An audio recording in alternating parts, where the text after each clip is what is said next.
দেশি ঘিয়ের সাথে নুন মিশিয়ে মালিশ করলে চুলকানির সমস্যা দূর করা যায়। ফ্রিজের খাবার বারবার গরম করলে গলার নানা ধরনের রোগ হতে পারে।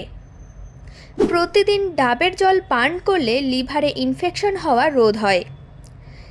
গোলাপের পাপড়ি ছিলে কখনো রক্তাল্পতা হয় না। আটা অনেক দিন ফ্রিজে মেখে রেখে দেওয়ার পর তা খেলে পেটে নানা রকমের সমস্যা দেখা দিতে পারে। যাদের হাত পা কাঁপতে থাকে তারা যদি প্রতিদিন রাতে খাওয়ার পর একটা লবঙ্গ চিবিয়ে গরম জল দিয়ে খেয়ে নিতে পারে তাহলে কিছুদিনের মধ্যেই উপকার পাবেন। আনারসের খোলার যে পাউডার পাওয়া যায় তা খেলে পৌনকাশি ভালো হয়ে যায়। প্রতিদিনের প্রয়োজনীয় অনুযায়ী জল যদি আপনি পান না করেন তাহলে মস্তিষ্কে শিরা উপশিরায় রক্ত জমাট বাঁধতে শুরু করে। তাড়াহুড়ো করে জোর দিয়ে প্রস্রাব করবেন না, এতে মূত্রাশয়ের অনেক ক্ষতি হয়। সপ্তাহে 1 থেকে 2 দিন মুরগির মাংস খেলে তা হাড়, দাঁত এবং পেশির জন্য খুবই উপকারী।